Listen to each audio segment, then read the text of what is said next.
What's up, folks? We back, and this time second scouting report is gonna be Hendrix Lapierre. This is one of my favorite player. I really like playmaker. I was not much of a scorer myself back in the days, so I have a soft spot for playmaker like him. So without losing any further time, let's go. Let's jump right in. So let's take a look at his profile on Elite Prospect, best site on the internet, by the way. If we look at his size, it's pretty average.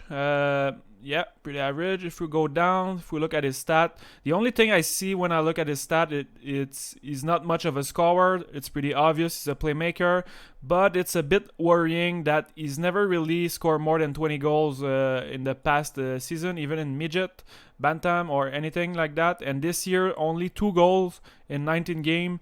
And yeah, this is a bit of a problem for me. The QMJHL is pretty wide open and offensive league, so only 2 goals, it's a bit of a red flag for me. Okay, so those are going to be the clip from the 12 game I've watched Lapierre play this year.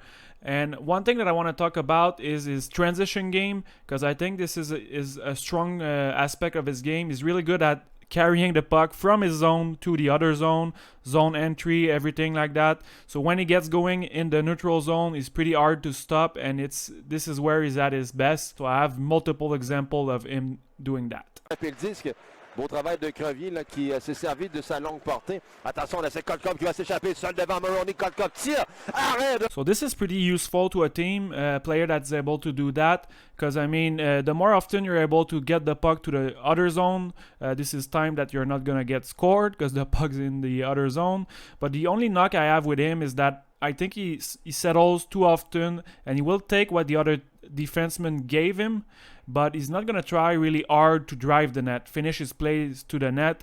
So he will often curl on the board and finish in the corner. And also he's not going to look really hard for his shot. So he will only look for passes. So those are 2 things for me that are a bit annoying about his game, is that he rarely try to shoot the puck and he never finish to the net. So for me, this is the major aspect he's going to need to work on, and it's trying to find the balance with passing and shooting. Because right now in his head, 95% of the time he's looking to pass the puck.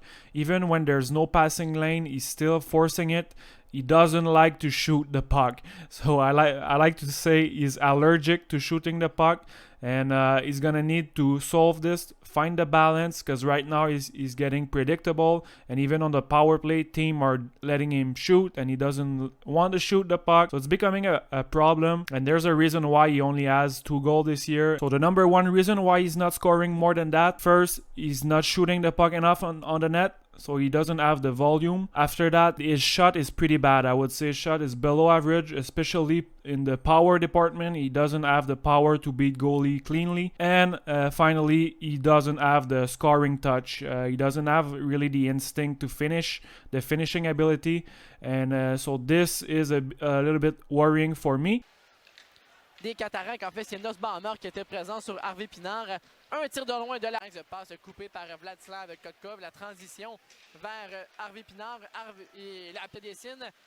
Et c'est Lapierre avec la possession. Lapierre qui vient longer la ligne bleue, c'est bien fait. Beau maniement de rondelle, protège bien ce disque. So maybe I'm a little picky and I'm hard on him, but in the end we need to compare him with other player in the first round, and most of the other forward in the first round have much better shot. So it is what it is. Okay, so now that the bad stuff is out of the way, let's watch what he's really good at, and it's his playmaking ability.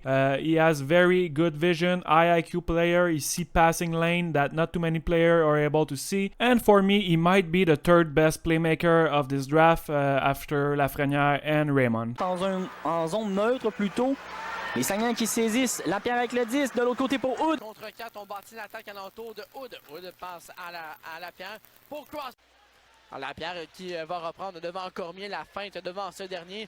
La passe en retrait, le tir de Kolkov, long retour. Dans le territoire central.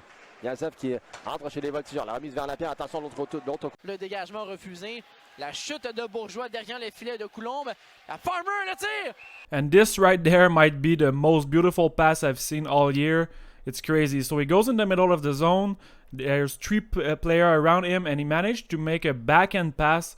I don't even know how he knew where his teammate was, but I mean, he has eyes behind his back. So crazy pass right there. Flowers se fait jouer un tour par Lapierre, un 3 contre 2.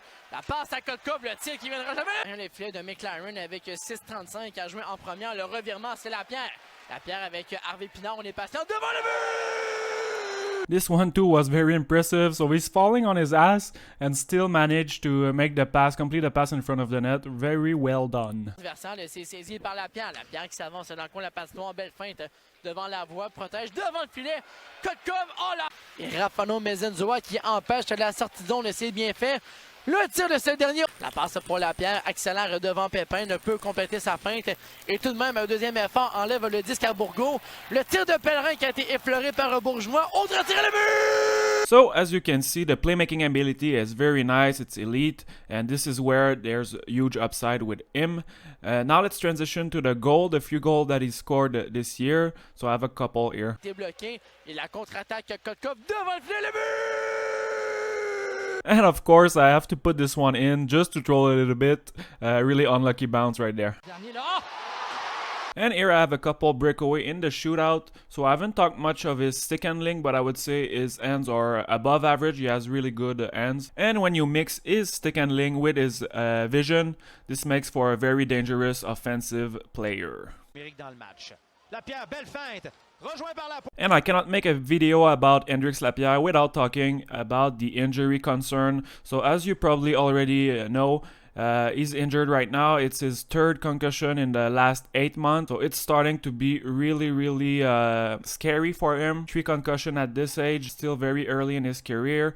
And it's not only the concussion, he was injured also last year twice, I think, to his shoulder. So at the end of the day, we need to take this into account when we are evaluating him. And the injury are starting to be problematic. And it's not only the injury, but also the physicality. So for me, he's not really strong enough right now. He's getting pushed around.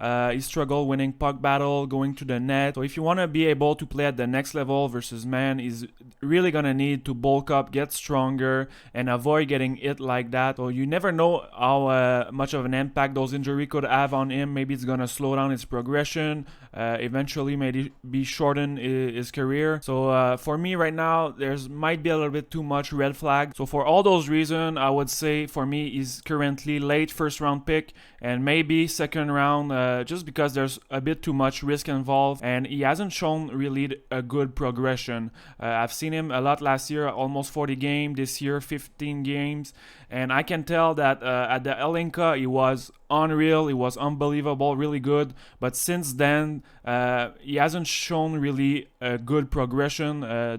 Anyway, the type of progression I was looking for, I thought he would really take over and he's not really doing it.